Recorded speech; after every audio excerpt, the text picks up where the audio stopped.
हरिओम। सनातन podcast में आपका हार्दिक स्वागत है। हम अपनी रामचरितमानस श्रृंखला को आगे बढ़ाएंगे। आज की चर्चा लंका कांड के एक बहुत ही मार्मिक और महत्वपूर्ण प्रसंग पर केंद्रित है। हाँ, ये वह क्षण है जब लक्ष्मण जी मूर्छित हैं और पूरी वानर सेना, यहाँ तक कि स्वयं प्रभु श्री राम भी गहन शोक में डूबे हैं। बिल्कुल। और इसी बीच अयोध्या के ऊपर से द्रोण पर्वत लेकर लौट रहे हनुमान जी और भरत जी का वो अद्भुत संवाद होता है। ये एक ऐसा प्रसंग है जहाँ भक्ति, भ्रातृ प्रेम, शक्ति और विनम्रता, मतलब कितने ही आयाम एक साथ देखने को मिलते हैं। हाँ, दो भाइयों का प्रेम अपनी पराकाष्ठा पर है, एक अयोध्या में, दूसरा लंका में। और इन दोनों के बीच सेतु बन रहे हैं हनुमान जी। तो चलिए इस गहन चर्चा का आरंभ करते हैं। तो कथा शुरू होती है नंदीग्राम से, जहां भरत जी प्रभु का ध्यान कर रहे हैं। तभी उन्हें आकाश में एक बहुत विशाल आकृति दिखती है, पर्वत उठाए हुए। तो उन्हें स्वाभाविक रूप से शंका होती है कि शायद कोई राक्षस है। हाँ, कि कोई अयोध्या पर संकट लाने आया है। और धर्म की रक्षा के लिए वे तुरंत धनुष पर बाण चढ़ाते हैं, बिना फल वाला बाण। और वो बाण लगते ही हनुमान जी राम राम रघुपति का नाम लेते हुए मूर्छित होकर पृथ्वी पर गिर जाते हैं। और ये राम नाम, ये सुनते ही भरत जी का सारा क्रोध, सारी शंका, सब कुछ विलीन हो जाता है। वे भागे भागे वहां पहुंचते हैं। वानर का शरीर देखकर और राम नाम सुनकर वे समझ जाते हैं कि कोई बहुत बड़ा अनर्थ हो गया है। बिल्कुल। वे हनुमान जी को होश में लाते हैं और फिर उनकी पहली चिंता अपने प्रभु के लिए होती है। वे पूछते हैं, तात कुशल कहु सुख निधान की, सहित अनुज अरु मातु जानकी। हे तात, सुख के सागर प्रभु श्री राम, छोटे भाई लक्ष्मण और माता जानकी की कुशलता तो बताओ। इस एक प्रश्न में ही कितनी व्याकुलता है। लेकिन जब हनुमान जी पूरी कथा सुनाते हैं तब तो भरत जी पर जैसे वज्रपात हो जाता है। कथा सुनकर उनका हृदय दुख और ग्लानि से भर जाता है। तुलसीदास जी लिखते हैं, कपि सब चरित समास बखाने, भये दुखी मन महु पछताने। वे मन ही मन पछताने लगते हैं। और उनका पछतावा देखिए कितना गहरा है। वे कहते हैं, आहा, दैव मैं कत जग जायो, प्रभु के एकहु काज न आयो। हाय देव, मैं संसार में जन्मा ही क्यों, मैं प्रभु के एक भी काम ना आ सका। लेकिन यहाँ एक प्रश्न उठता है।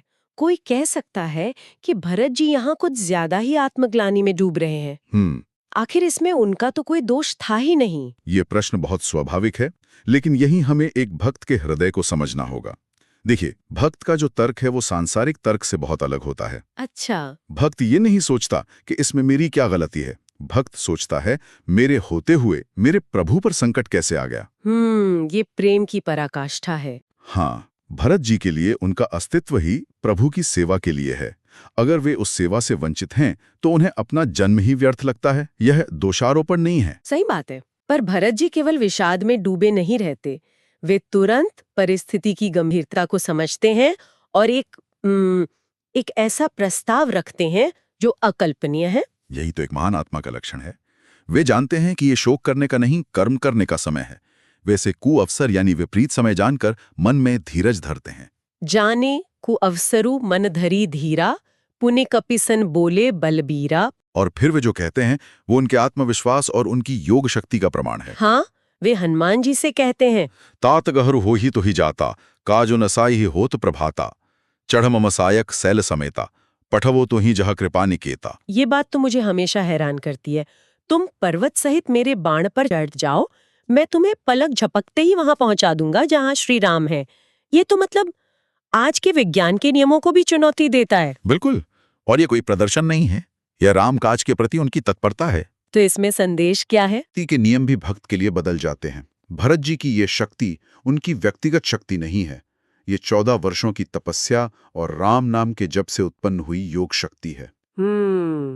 वे कह रहे हैं कि राम काज में कोई भी बाधा स्वीकार्य नहीं है। तो भरत जी का ये अद्भुत प्रस्ताव सुनकर हनुमान जी के मन में क्या विचार आता है? वे तो स्वयं अतुलित बल के धाम है। हाँ, और ये एक बहुत ही मनोवैज्ञानिक और सूक्ष्म क्षण है। तुलसीदास जी हनुमान जी के मन की स्थिति को एक ही पंक्ति में पकड़ लेते हैं। सुनी कपि मन उपजा अभिमाना, मोरे भार चली ही किम बाणा। एक क्षण के लिए अभिमान आ जाता है। एक क्षण के लिए एक सूक्ष्म भाव आता है। वे सोचते हैं कि मेरे और इस विशाल पर्वत के बोझ से ये बाण भला कैसे चलेगा। और ये स्वाभाविक भी है। क्योंकि वे अपनी शक्ति को जानते हैं। लेकिन ये अभिमान टिकता नहीं है। अगले ही पल उन्हें राम प्रभाव का स्मरण हो आता है।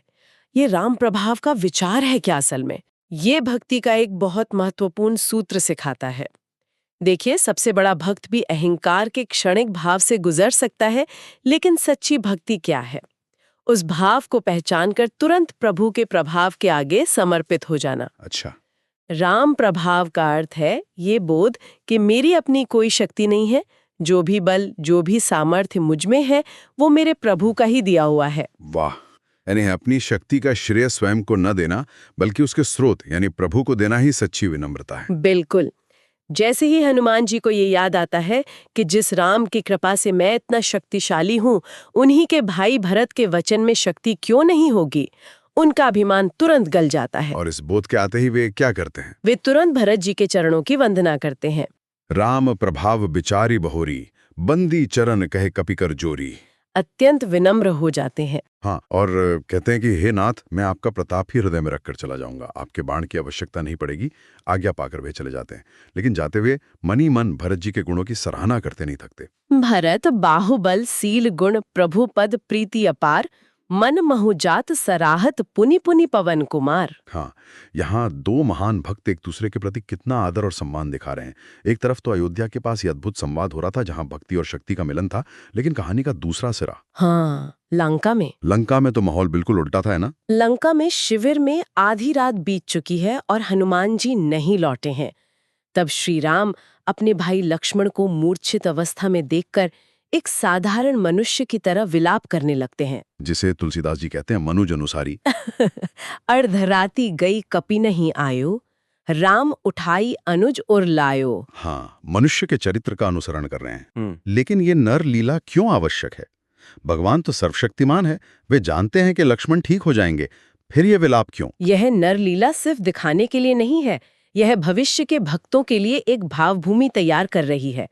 जब कोई भक्त अपने जीवन में वियोग का दुख झेलेगा, तो वो याद कर सकेगा कि स्वयं मेरे प्रभु भी इस पीड़ा से गुजरे हैं। मतलब ये ईश्वर को हमारे सुख दुख का साथी बना देती है। बिल्कुल। और इस लीला के माध्यम से प्रभु मानवीय संबंधों की मर्यादा और गहराई की स्थापना कर रहे हैं। और उनके मुख से जो शब्द निकलते हैं, वे तो किसी भी बड़े भाई के हृदय की पीड़ा को दर्शाते हैं। वे लक्ष्मण के कोमल स्वभाव और त्याग को याद करते हैं। सकहूं न दुखित देखि मोहि काऊं, बंधु सदा तव मृदुल सुभाव, मम हित लागे तजहु पितु माता, सहु बिपिन हिम आतप बाता। हे भाई, तुम तो मुझे कभी दुखी देख ही नहीं सकते थे। मेरे लिए तुमने माता पिता तक को छोड़ दिया और वन में सर्दी, गर्मी, तूफान सब कुछ सहा। विलाप और भी गहरा हो जाता है जब वो कहते हैं कि अगर मुझे पता होता कि वन में भाई से बिछड़ना पड़ेगा, तो मैं पिता का वचन भी नहीं मानता। ये तो बहुत बहुत बड़ी बात है। हाँ, ये धर्म की एक बहुत ही बारीक व्याख्या है।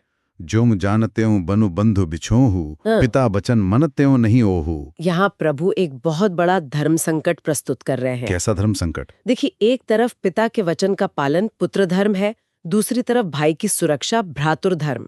राम का ये विलाप ये दर्शा रहा है कि जब दो धर्मों में टकराव हो, तो मानवीय संबंधों और जीवन की रक्षा का धर्म शायद सर्वोच्च हो जाता है। और फिर वे वो प्रसिद्ध चौपाई कहते हैं जो भाई के रिश्ते के महत्व को अमर कर देती है, कि दुनिया में बाकी सब कुछ वापस मिल सकता है, हाँ। लेकिन मिलई न जगत सहोदर भ्राता। बिल्कुल। वे कहते हैं सुत बित नारी भवन परिवारा, हो ही जाही जग बारही बारा, अस बिचारी जिय जागो ताता, मिलई न जगत सहोदर भ्राता। यह आज के समय में भी कितना सच है। ये सिर्फ एक भाई का प्रेम नहीं, ये एक शाश्वत सत्य है। फिर वे अपनी स्थिति की तुलना ऐसी मार्मिक उपमाओं से करते हैं जो हृदय को चीर देती हैं। जथा पंख बिनु खग अतिदीना, मणि बिनु कनि करिबर करहीना, असमम जीवन बंधु बिनु तोही, जो जड़ दैव झियावे मोही। मतलब लक्ष्मण केवल उनके भाई नहीं, उनकी शक्ति, उनका तेज, उनका अस्तित्व ही है। लेकिन प्रभु का शोक यहाँ भी नहीं रुकता। वे उस अपयश के बारे में सोचते हैं जो उन्हें अयोध्या लौटकर झेलना पड़ेगा। हाँ, और ये उनके चरित्र के एक और पहलू को दिखाता है, लोक निंदा कब है। वो कहते हैं जहेऊ अवध कवन मुहलाई, नारी हेतु प्रिय भाई गवाए। हाँ, मैं कौन सा मुंह लेकर अयोध्या जाऊंगा। लोग कहेंगे कि एक स्त्री के लिए अपने प्यारे भाई को गवा दिया। और फिर वे जो कहते हैं वो आज के परिप्रेक्ष्य में समझना और भी जरूरी है। बरु अपजस सहत्यों जग माही, नारी हानि विशेष क्षति नाही। हाँ, ये पंक्ति कुछ लोगों को असहज कर सकती है। वही मैं कहने वाली थी। वे कहते हैं कि मैं पत्नी को खोने का अपयश सह लेता, क्योंकि भाई को खोने की क्षति के सामने पत्नी की हानि कोई विशेष क्षति नहीं थी। हाँ, कर सकती है, यदि हम इसे उस युग के धर्म और संबंधों के पदानुक्रम से अलग करके देखें। यहाँ श्री राम स्त्री और पुरुष की तुलना नहीं कर रहे हैं, वे दो अलग अलग क्षतियों की तुलना कर रहे हैं। अच्छा। उनके अनुसार पत्नी का अपहरण एक ऐसा अपयश था जिससे वो लड़कर उसे वापस पा सकते थे, लेकिन भाई की मृत्यु एक ऐसी क्षति है जिसकी कोई भरपाई नहीं हो सकती। यह उस सहोदर भ्राता के महत्व को स्थापित करता है। और फिर वे अपनी भाभी यानी लक्ष्मण की माता सुमित्रा जी को क्या जवाब देंगे, ये सोचकर व्याकुल हो जाते हैं। यह एक बड़े भाई की जिम्मेदारी का बोध है। उत्तरु का देहूं ते ही जाए, उठी किन मोहि सिखावहूं भाई। हे भाई, उठकर मुझे सिखाओ तो सही कि मैं उन्हें क्या जवाब दूं। यह विलाप की पराकाष्ठा है। और इसी गहन मानवीय पीड़ा के बीच भगवान शिव माता पार्वती को इस लीला का रहस्य समझाते हैं। वे कहते हैं, वह एक अखंड रघुराई, नरगति भगत कृपाल दिखाई। हे उमा, श्री रघुनाथ जी तो एक और अखंड हैं। वे तो भक्तों पर कृपा करने वाले हैं और ये मनुष्य की दशा अपनी लीला से दिखा रहे हैं। और ठीक इसी करुण रस के चरम पर, जैसे किसी नाटक में अचानक दृश्य बदल जाता है, वीर रस का आगमन होता है। प्रभु प्रलाप सुनिकान, बिकल भय बानर निकर, आई गयो हनुमान, जिमि करुणा महा वीर रस। वाह! प्रभु का विलाप सुनकर जब सारी वानर सेना व्याकुल थी, निराशा में डूबी थी, ठीक उसी क्षण हनुमान जी ऐसे आ गए मानो करुण रस के महाकाव्य में वीर रस का एक अध्याय जुड़ गया हो। और हनुमान जी के आते ही सारा वातावरण, सारी ऊर्जा बदल जाती है। जहां क्षण भर पहले शोक और विलाप था, वहीं अब हर्षोल्लास छा जाता है। प्रभु श्री राम हर्षित होकर हनुमान जी से गले मिलते हैं और यहाँ फिर एक कमाल का शब्द प्रयोग हुआ है, हर्षि राम भेटेव हनुमाना, अति कृतज्ञ प्रभु परम सुजाना। अति कृतज्ञ। सोचिए, स्वयं भगवान अपने भक्त का आभार मान रहे हैं, उसका शुक्रिया अदा कर रहे हैं। यह भगवान और भक्त के रिश्ते को कितनी बराबरी और स्नेह का दर्जा देता है। यही तो भक्ति की सुंदरता है। भगवान अपने भक्त के उपकार को कभी नहीं भूलते। इसके तुरंत बाद सुषेण वैद्य संजीवनी का प्रयोग करते हैं और लक्ष्मण जी हर्षित होकर उठ बैठते हैं। और फिर दोनों भाइयों का मिलन होता है। हृदया लाय प्रभु भेट्यो भ्राता, हर्षि सकल भालू कपि भ्राता। इस प्रसंग का एक और सुंदर पहलू है, कार्य पूरा होने के बाद हनुमान जी वैद्यराज सुषेण को वापस उनके घर पहुंचा कर आते हैं। हाँ, यह उनके चरित्र की महानता को दर्शाता है। कपि पुण्य वैद तहां पहुंचावा, जेहि विधि तबहि ताई ले आवा। जिस सम्मान से लेकर आए थे, उसी सम्मान से वापस पहुंचाया। इसका सीधा संदेश है कि जिसने संकट में आपकी सहायता की, कार्य सिद्ध हो जाने के बाद उसे भूल मत जाओ, बल्कि उसके प्रति अपनी कृतज्ञता हमेशा बनाए रखो। ये प्रसंग वास्तव में भावनाओं, आदर्शों और गहरे आध्यात्मिक संदेशों का एक अद्भुत संगम है।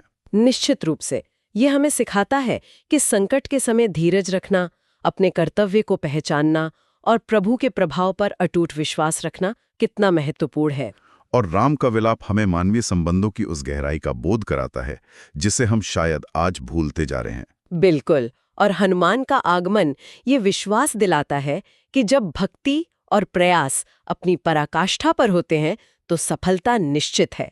इस पूरी चर्चा से एक विचार मन में उठता है, क्या आज के युग में जहां रिश्ते इतने व्यवहारिक और लेन देन पर आधारित हो गए हैं, हम संबंधों की उस गहराई और उस त्याग को समझ भी पाते हैं जिसकी स्थापना प्रभु ने अपनी इस लीला से की थी?